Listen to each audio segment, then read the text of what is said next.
پاکستان کی سیاسی صورتحال انتہائی خطرناک دراہے پر جاتی ہوئی دکھائی دے رہی ہے اور یہ واضح ہو چکا ہے کہ عمران خان اور پاکستان تحریک انصاف کے خلاف ایک نیا گیم پلان تیار کر لیا گیا ہے۔ کچھ بڑی خبریں لے کر آپ کی خدمت میں حاضر ہوا ہوں۔ سب سے پہلی خبر پر آج ہم نے بات کرنی ہے کہ D G I S I lieutenant general Nadeem Anjum کی تبدیلی کی خبر اس وقت سرگرم ہے۔ ان کو کیوں تبدیل کیا جا رہا ہے، اس کا مقصد کیا ہے اور نئے آنے والے ڈی جی آئی ایس آئی کون ہوں گے، اس پر بات کرنا بہت ضروری بن چکا ہے۔ مکمل ڈیٹیلز آپ کے سامنے رکھنی ہے اور پھر دوسری جانب جنرل عاصم منیر صاحب کی جانب سے جو ایک نیا بیان سامنے آیا ہے اس نے لنکا ڈھانک کے رکھ دی ہے۔ آگ کا کھیل شروع ہوا ہے اور ایک نیا پلان، بڑی سازش تیار ہوئی ہے عمران خان اور پاکستان تحریک انصاف کے خلاف۔ اس حوالے سے بھی آپ کو مکمل ڈیٹیلز دینی ہے۔ جناب، صدارتی انتخاب کے حوالے سے کچھ امپورٹنٹ ڈیٹیلز رکھنی ہے، لیکن اگر آپ نے چینل کو سبسکرائب نہیں کیا، چینل کو سبسکرائب کر لیں، بیل آئیکن کو دبا دیں۔ آنے والی تمام تر اپڈیٹس آپ کی خدمت میں بر وقت پیش ہوتی رہیں۔ صدرکم، پاکستان کی تاریخ کا سب سے متنازع ترین صدارتی انتخاب۔ آپ نے پہلے دیکھا کہ وزیر اعظم کا انتخاب ہوا اور ایک پارٹی کو مخصوص نشستیں دیے بغیر وہ انتخاب کروایا گیا اور وہ غیر آئینی تصور ہوگا۔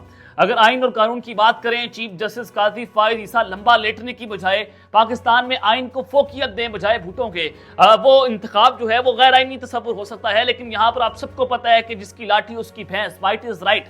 جناب، پھر وہ پاکستان میں کچھ بھی آپ کر سکتے ہیں، جو آپ پچھلے 2 سالوں سے دیکھ رہے ہیں کہ یہاں پر 90 دنوں سے انتخاب نہیں ہوا، ایک سابق وزیر اعظم پر گولیاں چل گئیں، اس کی آج تک ڈیٹیل انویسٹیگیشن نہیں ہوئی، ارشد شریف کو کستے مارا، اس کی انویسٹیگیشن نہیں۔ پھر آپ نے دیکھا کہ عمران خان صاحب جیل میں اور پھر جس طرح سے اس کو فیئر ٹرائل دینے کا حق نہیں دیا گیا، اس کی آج تک انویسٹیگیشن نہیں۔ یہ پاکستان کی تاریخ رہی ہے، یہ آج سے نہیں بلکہ 75-77 سالہ تاریخ میں یہ سب کچھ ہو رہا ہے اور ہسٹری جو ہے اپنے آپ کو ریپیٹ کرتی ہے۔ لیکن آج پاکستان میں صدارتی انتخاب ہو رہا ہے جس میں آصف علی زرداری صاحب جو ہیں وہ محمود خان اچکزئی کے مقابلے میں ہیں، اور اس سے آپ کو ایک چیز واضح ہے کہ ایک پارٹی کو جو ہے وہ الیکشن کمیشن نے مخصوص نشستیں نہ دینے کا فیصلہ کیا اور اس کی مخصوص نشستیں باقی تمام تر پارٹیز میں تقسیم کر دی ہیں۔ اور اگر آپ اس کو ووٹنگ کے اندر دیکھیں تو زرداری صاحب آج صدر پاکستان بن جائیں گے، وہ اس کا حلف اٹھائیں گے۔ محمود خان اچکزئی صاحب جو ہیں وہ پاکستان تحریک انصاف کے نامزد امیدوار ہیں۔ لیکن آج جو چیز ایک دیکھنے والی تھی کہ چیف جسٹس اسلام آباد ہائی کورٹ عامر فاروق صاحب جو ہیں وہ پیراسائٹنگ آفیسر ہیں، اور جب سینیٹر فیصل جاوید صاحب پاکستان تحریک انصاف کے رہنما وہ اپنا ووٹ کاسٹ کرنے گئے سینٹ کے اندر، تو آپ نے دیکھا کہ وہاں پر کیا ہوا۔ وہاں پر انہوں نے ایک بار پھر سے عمران خان زندہ باد کے نعرے لگا دیے۔ عمران خان زندہ باد کے نعرے لگائے گئے اور عامر فاروق صاحب کی شکل دیکھنے والی تھی کہ وہ شخص ہے جس نے پاکستان تحریک انصاف کے خلاف تواتر سے اور عمران خان کے خلاف جو فیصلے دیے، پاکستان کی تاریخ میں لکھا جائے گا کہ یہ چیف جسٹس قاضی فائز عیسیٰ اور اس کے ساتھ 2-3 ساتھی ججز ہیں اور پھر عامر فاروق صاحب ہیں، اور لاہور ہائی کورٹ میں اگر آپ دیکھیں تو ان سب نے مل کر پاکستان پر جو شبخون مارا، یہ پاکستان کی تاریخ میں لکھا جائے گا کہ ایک سابق وزیر اعظم کو آپ نے احاطہ عدالت سے گریبان سے پکڑ کر گرفتار کر لیا، ایک کمرے سے اٹھایا، شیشے توڑے گئے۔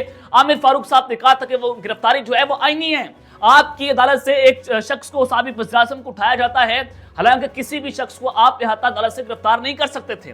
یہ پاکستان کی تاریخ جو ہے وہ لکھی گئی۔ لیکن اب ایک نئی حکومت منتخب ہو چکی ہے، مریم نواز وزیر اعلیٰ پنجاب ہیں اور پھر شہباز شریف صاحب کو وزیر اعظم پاکستان جو ہے وہ نام بنایا گیا۔ تو اس سب کے بعد آنے کے بعد حکومت جو ہے آپ کو دیکھنا یہ تھا کہ ملک میں پھر پولیٹیکل سٹیبلٹی آنی چاہیے تھی، ملک میں اکنامک سٹیبلٹی آنی چاہیے تھی، لیکن بیرون ملک پاکستانیوں نے اپنی پاکستان رقوم بھیجنا مزید کم کر دی ہیں۔ ترسیلات زر میں 6% سے زائد کمی ہونے کا انکشاف ہوا ہے، یعنی کہ جو لوگ باہر بیٹھے ہیں، جن کے بھائی بہن بیٹے باپ دادا وہ پاکستان انہوں نے پیسے بھیجنا کم کر دیے ہیں۔ اب اس سے پاکستان کی اکانومی چلتی ہے۔ عمران خان صاحب کے دور میں ترسیلات زر جو ہیں وہ ریکٹ تھیں اور پاکستانی جو ہیں، جو بیرون ملک پاکستانی تھے، وہ اس حکومت کے اوپر اعتبار کر رہے تھے۔ لیکن آج یہ صورتحال ہے کہ یہ نمایاں کمی ہوئی ہے۔ فروری 2024 میں اوورسیز کی ترسیلات زر کی مد میں $2.2 ارب کی رقم پاکستان آئی ہے۔ اسٹیٹ بینک آف پاکستان سے جمعے کو جاری اعلامیہ کے مطابق یہ بتایا گیا ہے کہ فروری 2024 کے دوران ترسیلات زر میں ماہ بنیاد پر 6.2% کمی اور سال بسال بنیاد پر 13% اس میں اضافہ ہوا ہے۔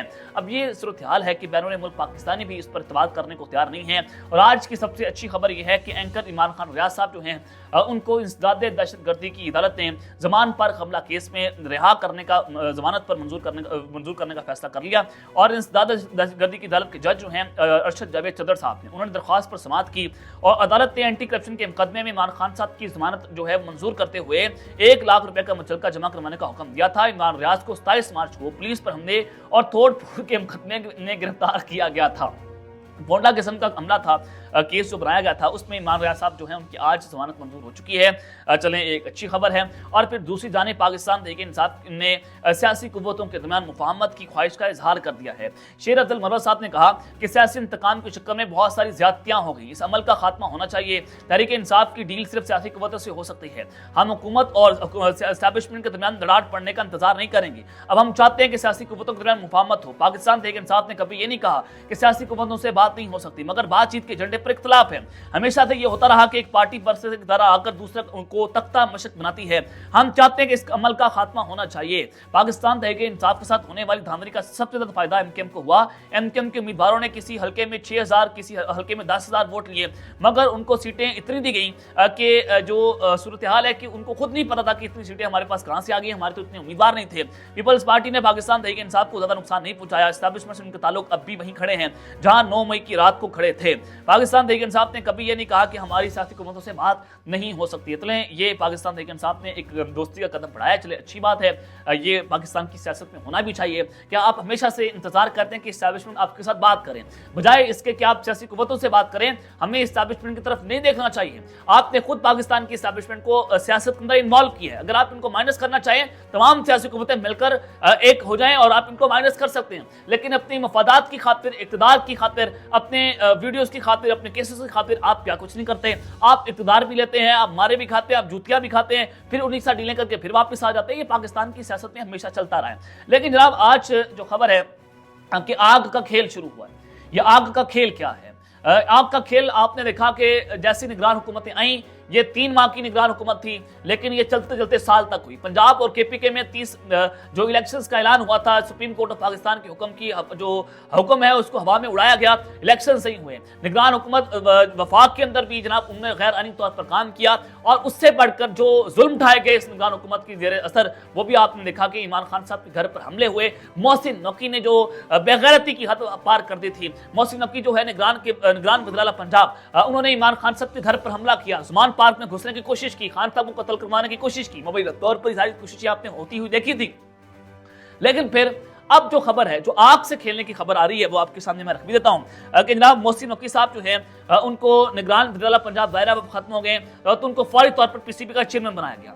अब आपको पता है कि निगरान जो भी थे, अब उनको कहीं ना कहीं लगाया जा रहे हैं। निगरान वज़ीर आला अनवर काकड़ साहब को चेयरमैन सेनेट बनाने की बात हो रही है, और फिर जो आपने देखा कि सरफराज बुकरी साहब जो हैं उनको आज वज़ीर आला बलूचिस्तान बना दिया गया। निगरान वज़ीर आला पंजाब जो मोहसिन नकी साहब हैं, उनको आपने चेयरमैन पीसीबी लगा दिया। अब बात बहुत आगे बढ़ गई है और मोहसिन नकी साहब को सेनेटर बनाने का फैसला हो चुका है।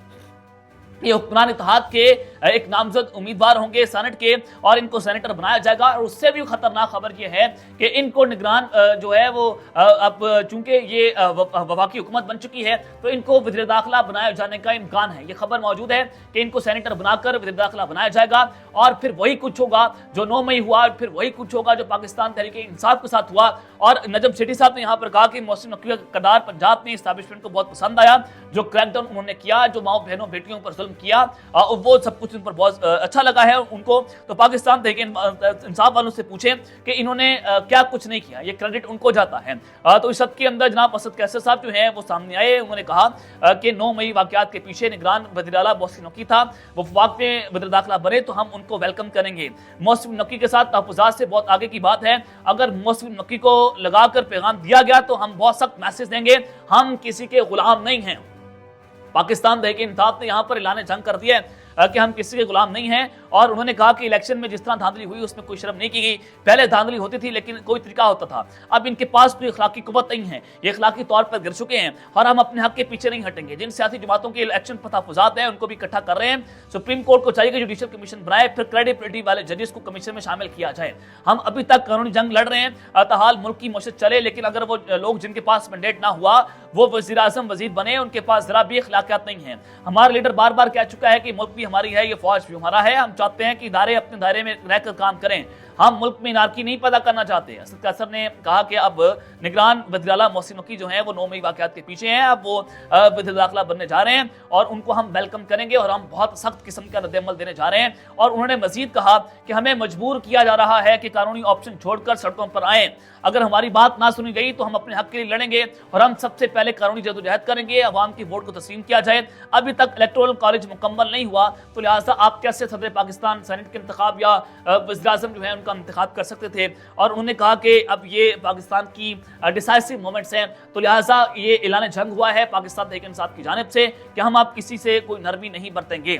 अब दूसरी जानिब जो खबरें चल रही हैं, DGI-SI lieutenant general Nadeem Anjum साहब की तब्दीली के हवाले से इनको एक्सटेंशन भी दी गई थी। आप सबको पता है कि जो शहबाज हुकूमत है उन्होंने DGI-SI को एक्सटेंशन देने का फैसला कर लिया था। हालांकि आमतौर पर होता नहीं था कि किसी DGI-SI को एक्सटेंशन मिली हो। अब एयर मार्शल चीफ जो है उनको एक्सटेंशन देने की खबरें चल रही हैं कि असम्बली वज़ीर-ए-आज़म को इरसाल हो गई है, लेकिन फिर उसके ऊपर तरदीद भी आना शुरू हो गई थी। अब जो हॉट न्यूज़ है वो ये है कि अब खबर है कि DGI-SI lieutenant general Nadeem Anjum साहब जो हैं, साबिर शाकिर साहब इसको रिपोर्ट करते हैं, उन्होंने खबर ब्रेक की है कि इनको अमेरिका में पाकिस्तानी सफीर नामजद किया जा सकता है। उनको अमेरिका भेज दिया जाएगा पाकिस्तान के एम्बेसडर के तौर पर और वहाँ पर जाकर अपना काम करेंगे ताकि कोई रिएक्शन भी ना आ सके। और मरियम नवाज की साहबा की ये ख्वाहिश के ऊपर जो सारा कुछ हो रहा है, तो लेट्स सी ये होता है कि DGI-SI जो है किसी ख्वाहिश के ऊपर पाकिस्तान की ख्वाहिश का दायरा नहीं चलता होता, ये हमारे मफादात होते हैं या पूरे स्टेट की पॉलिसी होती है, उसको देख कर जो है सारा कुछ होता है। तो मरियम नवाज की ख्वाहिश तो जरूर हो सकती है, लेकिन स्टेट ने अपना फैसले भी करने होते हैं। तो DGI-SI जो है उनको अमेरिका में सफीर तैनात करने की खबरें चल रही हैं। अभी तक ये फैसला नहीं हुआ, लेकिन खबरें जो हैं वो इस्लामाबाद की राजदारियों में चल रही हैं। तो army chief general Asif Ali साहब के एक बयान ने भी एक नई लंका ढा दी है। आज उन्होंने कहा कि कौम की हिमायत से मातरे वतन को दरपेश खतरात से निमटने के लिए पूरी तरह से तैयार है। ISPR के मुताबिक army chief general Asif Ali साहब ने रहीम जौहर खान का दौरा किया। इस मौके पर उन्होंने रहीम जौहर खान में जारी तरबियती मशकों का मुआयना किया, जहां आर्मी चीफ की तरबियती मशकों में मसरूफ नौजवानों से मुलाकात हुई और उन्होंने ये कहा कि मशक का मकसद ऑपरेशनल माहौल में मुस्तकबिल के चैलेंज से निमटने के लिए दरकार पेशा वराना महारतों में इजाफा था। आर्मी चीफ ने आर्मर इन्फेंट्री और इसके अलावा टर्ली की मशकों का मुआयना किया और उन्होंने एयर डिफेंस और एंटी टैंक गाइडेड मिसाइल समेत मुख्तलिफ अनासर के मरबूत फायर और जंगी मशकों का भी मुशाहिदा किया है। और नौजवानों से खिताब करते हुए उन्होंने कहा कि हम पूरी तरह से तैयार हैं और पाक फौज दुश्मन की किसी भी मुहिम जो के लिए हमा वक्त तैयार रहती है। अब आपके सामने है कि ये बेसिकली पैगाम तो बेशक दुश्मन को जा रहे हैं, लेकिन पाकिस्तान एक इंसाफ के ऊपर जो कोर कमांडर्स कॉन्फ्रेंस भी उसमें कहा गया कि एक तो 9 मई और मखसूस सियासी जमात का जिक्र हुआ कि जो पाक फौज के खिलाफ जो है वो इस तरह से प्रोपेगेंडा कर रही है, उनको किसी तरह नहीं छोड़ेंगे और उनको इक्तदा जो है वो इंसाफ के कटहरे में लाकर खड़ा करेंगे। तो ये एक मैसेज पहुंचानी थी, जो मैसेज पहुंचा दिया गया है।